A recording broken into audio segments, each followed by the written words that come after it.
বন্ধুরা, পচার বসের সঙ্গে পচার তফাৎ কোথায়?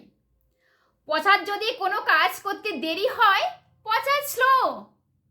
আর বসের যদি কোনো কাজ করতে দেরি হয়, উনি মনোযোগ দিয়ে করছেন।